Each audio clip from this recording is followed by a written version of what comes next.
So we're on Krishna Karnamrita Mass class, verse number 93. And hey, Gopal, and let's look at this verse. There's one word missing in the verse. Should say Shringar Rasa Sarvatsvam Shiki Picha Vibhushanam Angi Krita Narakaram Ashraya Bhavanashrayam. Shringar Rasa Sarvatsvam. Krishna is the sum total. Sarvatsvam means the be all and end all, and the sum total of all Shringar Ras, which is amorous erotic love of Radha and Krishna. He's the whole sum total of all that Ras. And what is his distinguishing characteristic? He's a very civil village boy. He's a cowherd boy. He's distinguished by his peacock feather, Siki Picha, Bhushanam, that's his ornamentation. He doesn't really care so much about necklaces. Although his mother, Yashoda and Nanda Baba, are king and queen of Braj, Brajeshwar and Brajeshwari, and they decorate him with pearl necklaces, emerald necklaces, sapphire necklaces, and all kinds of costly things befitting a prince. When he gets out in the forest, he throws them all off. He prefers to wear gunjamal and garlands of leaves and 5 wild flowers mixed together to make a garland called Vaijayanti garland. And he likes peacock feathers. Because peacock feathers are offered with love. As Krishna says in Gita 9th chapter, Pacham Pushpam Palam Toyam Yome Bhakti Prasati Taram Bhakti Prasati. Ashnani Prasati. He says, I'll eat a leaf, I'll eat a flower, if it's offered with love. So Krishna wants to eat love. He wants to devour and exist on love. So the peacock feather offers him with love a peacock feather, a male peacock, that is. They're more colorful. And he puts it on his head to show honor, because the head is the topmost place. Usually people want to show off their heads and show off their position by wearing a fancy hat or a crown if they're a king or a prince, or a turban. But Krishna is happy with a top knot of black hair and a peacock feather stuck in the top knot, like an aerial, like a TV aerial. Peacock feathers have eyes, so Krishna keeps his eyes on everything that way. Angi Krita Narakaram. Usually Advaitins, they describe Bhagavan as Nirakar. Akar means form, and Nira means no form. So Bilbanga Thakur is kind of playing with the Mayavadi Advaitins here. You say he's Nirakar, I say Narakar. Nirakar means no Akar, Akar means form. Nirakar means no form, Narakar means human form. So Angi Krita means accept. I accept and take shelter of the human form, and he is the shelter of the whole universe. So that's the verses again as per standard of this book. And usually it's all Rasik Jans and advanced Vaishnavas, when they write books, they mix up Aishwarya and Madhurya. Opulence, grandeur, godhood, power, omnipotence, omnipotence, omnipresence, godhood with sweetness. Sweetness means Madhurya. So what is sweet? Peacock feather is sweet. Human form is sweet. Love, intimate, erotic love is sweet. What is the what do you call it? The Aishwarya aspect here. Bhuvanashrayam. Bhuvana means Om Bhur Swa means whole universe, all the universes. He's the shelter of all the universes. He's a Virata Rupa, he's a Ananta Rupa, he's 1,000 million Vishnus and 1,000 million avatars. But he's just a boy walking barefoot in Vrindavan with a peacock feather on his neck, on his head, his top knot, and a red and black kunjamal around his neck, and a necklace of cherries, cowboys string cherries together and offers to Krishna a necklace. What's that necklace called? Gunjamala. Cherries. Cherry necklace. It's called an edible necklace. Edible. Edible is eatable. Okay. Eatable means edible. The word is edible, means eatable. So a necklace of cherries, you don't just look at it. You eat it. You ever see Darsan Janmashtami? Krishna's wearing necklaces of lemons. That's wild. Dry fruits. Dry fruits, lemons, cashews. The lemons, that's over the top. But I've seen. So, okay, so this other translation, I don't think I read any translation. I just made my own. Let's see what they say. Shringar Rasa Sarvasa. I take shelter of Krishna, who is the shelter of everyone in the universe, and who has the form of a human being. Narakara. He is adorned with a peacock feather. Shiki Picha Vibhushanam. It's interesting because it doesn't just say Bhushan, it says Vibhushan. Vibhushan means extraordinarily decorated. Vibhushan. V means Vishesh, especially decorated. In other words, everyone's decorated, every man and woman decorates themselves, rings and necklaces and earrings, etc. But Krishna's Vibhusham, he's especially decorated because he wears a peacock feather. A peacock feather in Vedic Dharma, in terms of rules of shoot and unshoot, feathers are considered unshoot, dirty, filthy. And that's something, you don't touch feathers, you don't put them on your body. They're dirty, the tail. They don't take a dog's tail and hang it on their head. Look a little funny. So it's the tail of a bird. So strict dharmic people will say this is very uncouth and very uncultured and very, forest-like, aboriginal type. He's a prince. Of course, he's a prince of love, but he's also a prince because Vasudeva is a Kshatriya. So he's Vasudeva also, Vasudeva Nanda. He's the son of Vasudeva, so he's considered Kshatriya. So Kshatriyas wear turbans, puggaree, or crowns, but not feathers. Hey, come on, man. They're not some hippies, That was really real fashionable in 1978. Everybody wore feathers in their hair and stuff. So it's sort of cool. So, but Bilbo Mangala Thakur says this is Vibhushan, this is a special decoration. A dirty bird feather, but it's very colorful also. And it indicates many things. What does it indicate? What does it indicate? The peacock feather on Krishna's head. Krishna is the best dancer. Krishna accepts what even the. He's proud. He's proud. Peacocks fan their tail, male peacocks, they're saying, look man, I'm cool.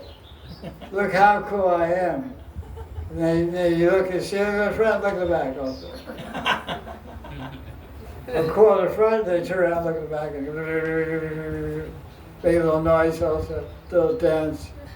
They sit there, they'll just say, okay, I'm cool, and then stop the show. They go on for hours.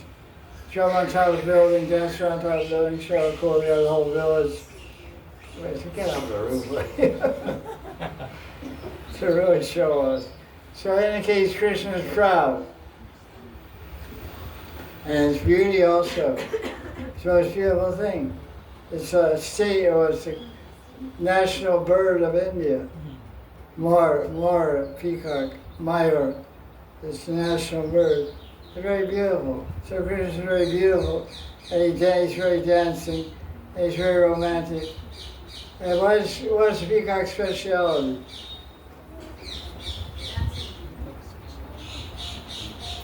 They say, I don't know. With tears. Yeah, he has girlfriends, but he doesn't touch them.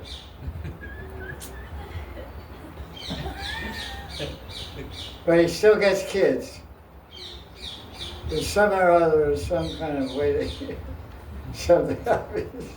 I don't know. You can check it out on Google. There's something about the way they reproduce which doesn't require physical contact.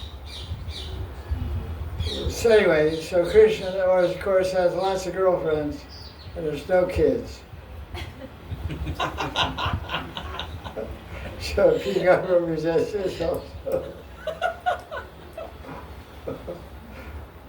He's a dancer, he's a romancer. So this is what's being described in this verse. Let's look at the commentary. Rasa is his only wealth. The peacock feather is his only ornament. He's accepted human-like form. He's a shelter of all the universes. I therefore take shelter in Krishna. This Shuk is seeing Krishna absorbed in Shringar Ras. He says, I take shelter of Krishna, who owns the Rasa empire of Shringar Ras. What does Shringar Ras mean? Why is it called Shringar? It's between not husband wife, but Shringar means ornamentation. Shringar Arti, come here, Shringar Arti, 7:15 in the morning. That's when the deities are dressed in their whole day outfit. Because Shringar is the full ornamentation of a person. Shringar means, just like in Jagannath Puri, they have different kinds of veshas for Jagannath. So they have Vara Shringar Vesh. They call it Bada, which is being risen for big. Vara Shringar Vesh, which is at Nisha Leela from 10:48 p.m. until 3:36 a.m. That's when Jagannath Krishna goes out for rasa dance. And the intimate pastimes with the gopis. First, before in that time of night, they sing Gita Govinda. Some singers come and sing Jai Goswami Gita Govinda to get them in the mood of intimate Shringar Rati. That's called a Shringar Vesh. And he has a big turban made of 12-meter long tulsi garland. 12-meter long. It's all good like this. Very long. That's part of his outfit. And so then he has a charter. He has a charter. Has all the verses of Gita Govinda written on it.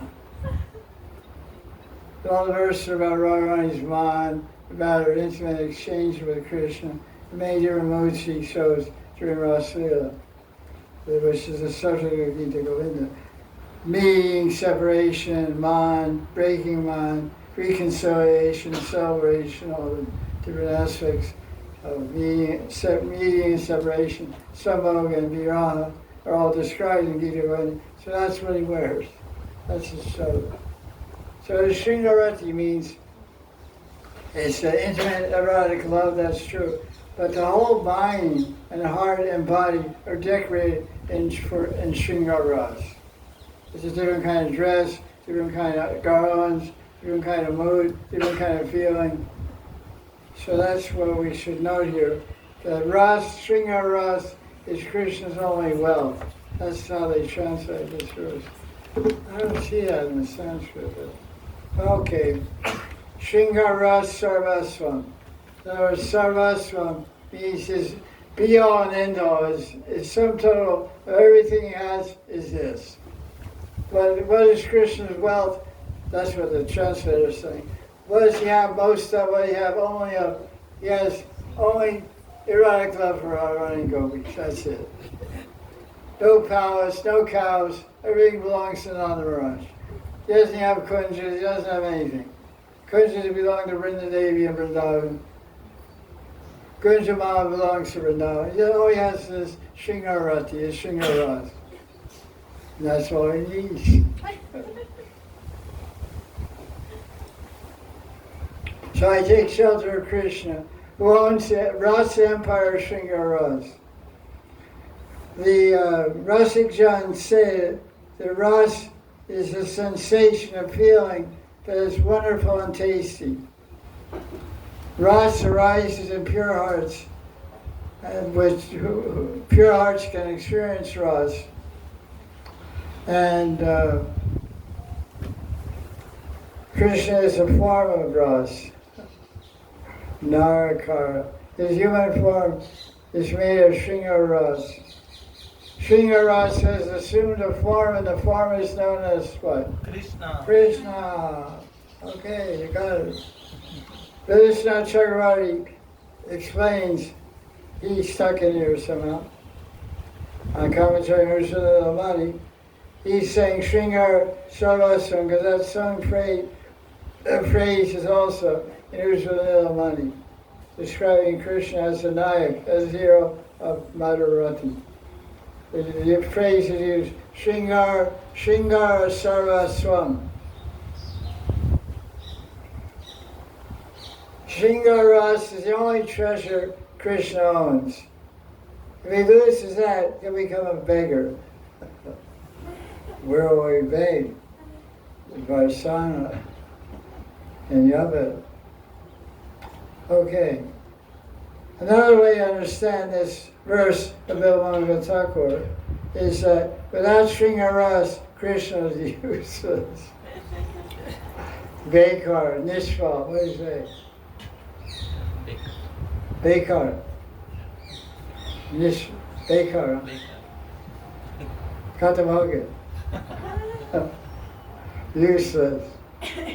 No use. So that's what the Gopi saw when they saw him in Kurukshetra. He said, who are you? Big elephants and chariots, a big crown, and big shoes. You're useless. Well, get on that chariot, we'll take you back to Vrindavan. This is Rath Yatra. So he went to Ganesha for 10 days, pretending it was Vrindavan. And Lakshmi came beat him up. And made him come back to Aishwarya. So peacock feathers. Why does Krishna wear peacock feathers? We told some reason. There's a story behind it, which you probably heard 500 times. Here's the 501st time. So Krishna was wearing a peacock feather crown, more mukut, and the peacocks saw it and they became ecstatic. They thought he was a collection of fresh rain clouds, and when they see fresh rain clouds or hear the deep sound of its murli, they think it's thunder and lightning and a rainstorm. So they get excited and they started dancing. And Krishna also started dancing, and they were intoxicated, the peacocks were intoxicated with passion, dancing blissfully. And they wanted to show appreciation for Krishna's beauty and wearing peacock feathers, so they danced and knocked out some of the peacock feathers. Boop, boop. Shut out some peacock feathers. Krishna picked him up, placed him in his hair. This was Krishna's way of saying, so silly. I think it's a lady translation. I don't think it's the cover. I think it's Babaji. I don't believe it's not stuck. This is the peacock's way of saying thank you. I don't know. Because when this book, anyways, I don't want to say something there, but after this book was published, none of those publishers told don't distribute it. He was very unhappy with translation. Anyway, that's not true. But anyway, that's Brahman politics, I guess. Angi Krita Narakar. That Krishna has human form. One takes human form. Only in this form is Krishna called Swayam Bhagavan. And now the phrase, Bhuvan Ashraya, I already mentioned that this verse it gives a consideration of Aishwarya, opulence, universe, power, and also sweetness. So Krishna is the shelter of the universe with endless, countless Vaikuntha planets in the spiritual world, and the entirety of creation is manifested from his human-like form. I take shelter of that Krishna, Bhuvanashraya. So someone asked Bilmanga Thakur, the Krishna's Kaviraj commentator, he said, are you taking shelter of Krishna only because he supports the universe? He said, no, I don't care about that. I'm taking shelter of Krishna because he's a totality of Shringar Ras. Only in Krishna can you find Shringar Ras, not in Vishnu Ram anywhere else. This indicates Krishna's age, beauty, and sweetness. Because Shringar Ras is only available at a certain age, certain form, certain color. Shringar Ras is a color. What color is Shringar Ras? Dark blue. Dark blue. So if you're green, you miss out. Vishnu is blue, but not dark blue. You're thinking trickery, huh? He's not that blue. He's light blue. Krishna's dark like a rain cloud. Ghanasham. Radhe Radhe, Ghanasham Radhe Radhe, Nikunj mein bhi Radhe, Ghanasham Radhe Radhe. Thank you. So, that's that. No, I don't accept it. The universal forms of the shelter, I accept love, Ross. I want some more. So we're going to do verse 94 now. Okay.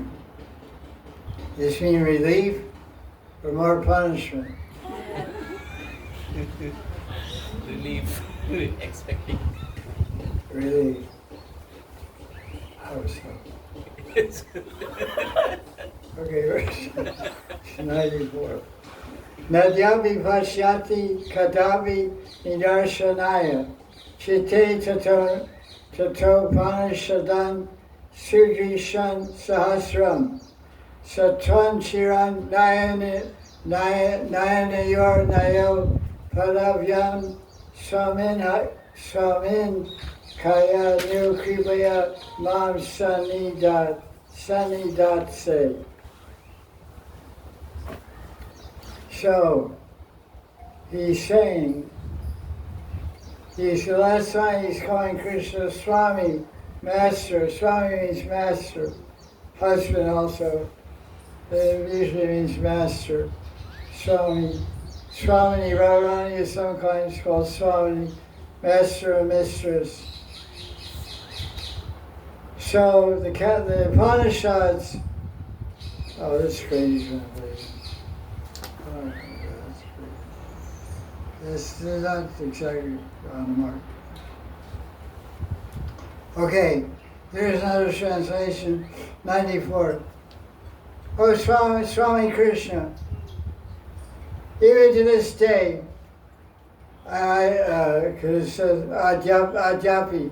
Adya means today. Aj, we say Aj or Adyapi. Pashyati means see. Kadyapi, even. Darshaniya, special darshan. Even to this very day, thousands of Upanishadic sages,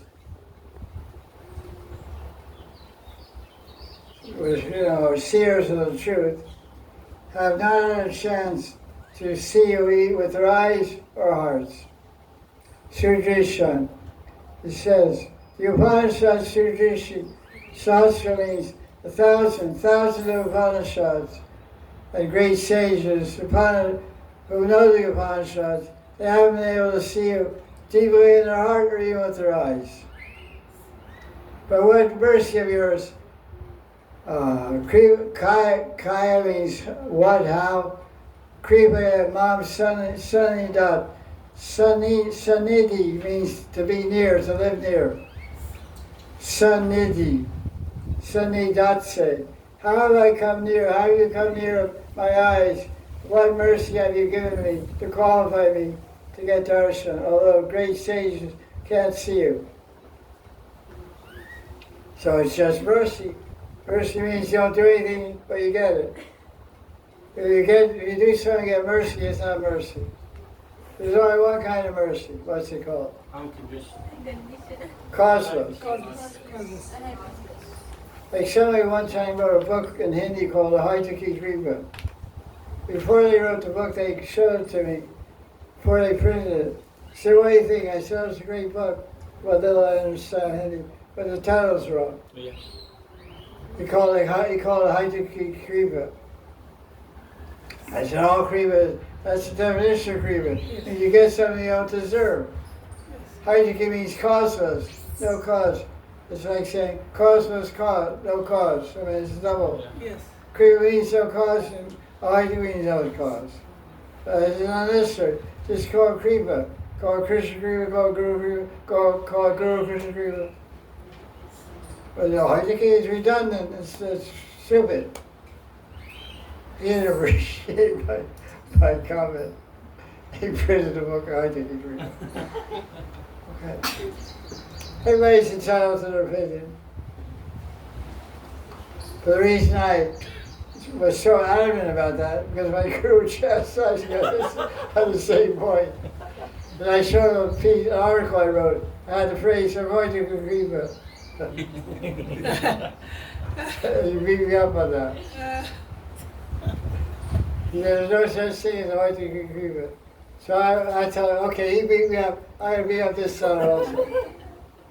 But it didn't work out, because he's a bigger son, a much bigger son.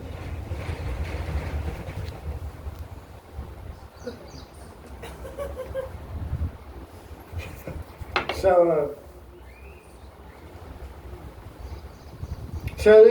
Krishna's Maharaj says, Lila Shuk saw Krishna near him, and he saw Krishna so close, he went crazy with love. Now, did Krishna's Maharaj really say he went crazy with love? I mean, okay, we can understand, but I asked Krishna, he said, oh Master, oh Swami, you're only visible like in this way to Gopis of Braj. They had a conversation because he's right in front of them. So why are you showing your something? And Krishna said, I'm only showing you a swarti, a vision.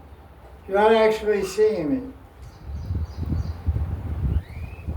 And then Bill said, I had many swartis before, means vision, not direct darshan. But they didn't last so long. I must be actually seeing you now. Krishna said, you're able to see me because you're in Gopal. Why are you so surprised? Shuk said, I'm a man, I have a material body. All the parts of my body are mundane. How can I see you, who are spirit, with material eyes that I have?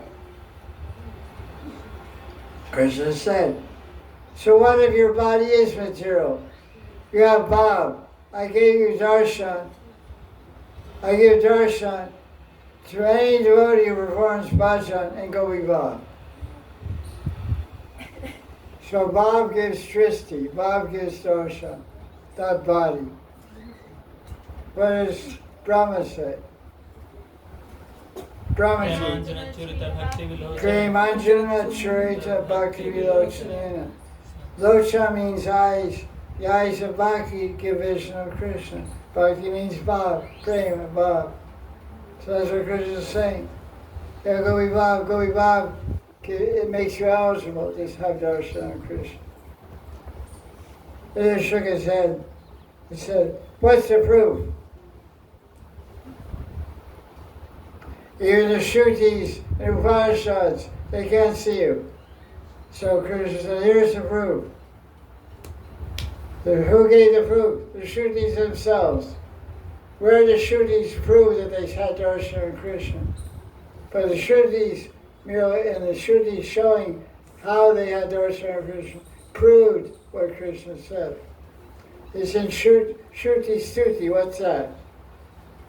Chapter 87, 10th canto. Chapter 87, 10th canto is called Shruti Stuti, which means the prayers of the Shrutis. They said, Krishna, your gopis, your Braja gopis smear their breasts with the honey of your lotus feet. Our minds are always meditating on your strong arms, which are like powerful snakes. We've taken shelter of the Braja gopis, and under their guidance, we've attained your lotus feet like them. So the Shrutis got gopi bhav, they became gopis. The Shrutis are from Vaikuntha, from Shiradakshay Loka. They wake up, Shiradakshay Vishnu every day by chanting what? Purusha Shukta. Prayers to the Purusha. Purusha means Purushottam Bhagavan Vishnu and Shiradakshay Loka. But Narada Muni came there and told about the gopis. Told about Rasville. They say, wow, that sounds pretty good.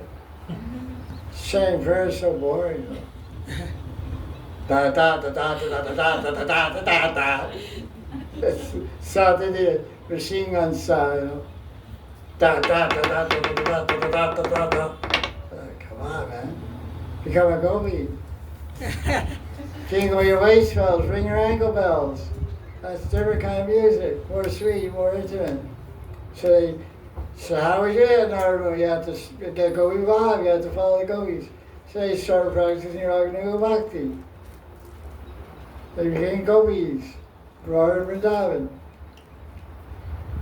So the Shrutis surrendered to the gopis and got gopi bhav, and Krishna gave them darshan. Now, Krishna's Kaviraj is describing the power of Brajavas. How Brajavas living in Vrindavan, can also give one Krishna's darshan.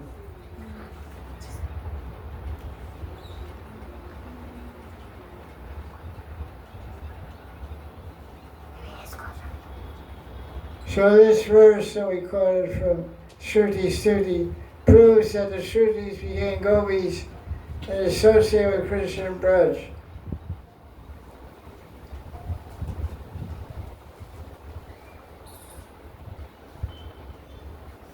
So then he asked, Bill Thakur was asking, how is it you appear before me? Because even when the Shrutis became women, you didn't give a darshan until they became gopis. They appeared in Vrindavan as gopis.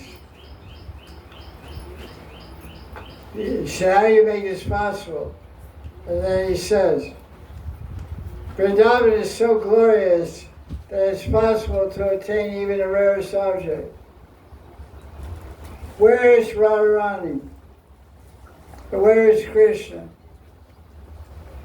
Who is Shringar personified? They're both very rare. So Bill he's Krishna's Kaviraj is saying, he's feeling most fallen and sinful, worthless. But I got all this mercy only because I lived in Vrindavan. Yeah.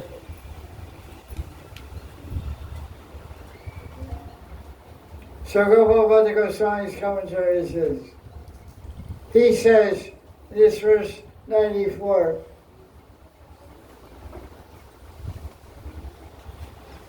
This Shuka is astonished, proud, and ecstatic. That's quite a combination of feelings. Astonished, proud, and ecstatic. He's saying that Krishna is very merciful, Kripaya, very kind.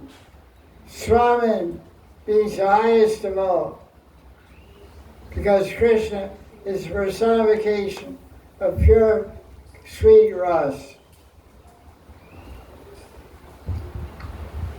He's amazed, he's astonished, he's thinking, you haven't given darshan to anyone else like even Tasu Upanishad, but you appear before me.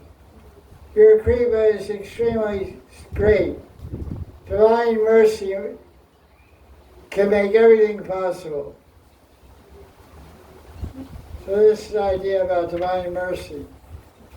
Now Ananta quotes the story about Narada Muni. The main point of this last paragraph was the power of Vrindavan. By living in Vrindavan, doing bhajan and Gopi Baba, the mercy of Vrindavan will attract the mercy of Krishna to give darshan very quickly. And now, Gopal Bhatta Goswami cites the story from Puranas about Narada Muni.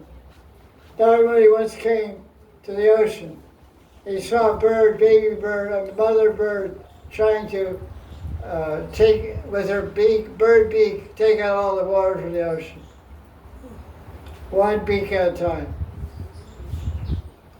Narada said, what happened? Why are you doing that? He said, the ocean came and took away my eggs. I laid my eggs in the sand. The waves came and took away my babies. So Narada was, wow, you're really determined. What do you think was going to happen? I'm just going to keep doing this until the ocean dries up. Good. So Narada Muni went to Vaikuntha to see Narayan. Narayan said, what's the news? He said, there's a little bird down there, and she's lost her eggs to the ocean waves, and she wants to get the eggs back, so she's trying to take out one bird beak of a time of ocean water. So,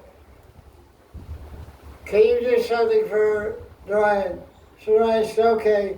So he told Garuda, hey Garuda, go down there and help her out. So Garuda went there to talk to the ocean and said, look, with my wings I'll wipe out all your water. Give back the eggs. So this is a story of example of mercy of Narayan, mercy of God. Physically impossible to get our eggs back by our own endeavor. But by mercy of a devotee and the mercy of Narayan, the devotee Narada and Narayan and Bhagavan, she got her eggs back and had her kids, the baby. So that's the story to say you have the purport about the bird. And then he closed the purport with a verse by Shringar Swami from a commentary called Bhavarta Deepika, which is a Bhagavatam commentary. This is the Mangalacharan verse that he started off his commentary on Srimad Bhagavatam, Shringar Swami. Mukam Karoti Vatsalam Pangam Langayate Giram Yakripatam Vande Paramananda Madhavam. Yeah, Prabhupada translates Sri Guru Dinataran or something. But every other reference I saw is always Paramananda Madhavam. So the actual verse says, Mukam Kroti Vatsalam. By the mercy of Paramananda Krishna, Madhav, a foolish person can speak poetry. Pangam Langayate Giram, a lame, broken-legged person can walk over mountains. Such I glorify the power of mercy of Bhagavan. So this is how the commentary ends. So this is how the class ends today. Tomorrow I'll start at 95. So the idea is that mercy can do magic. Jai Jai Shri Radhe. Mercy can do miracles.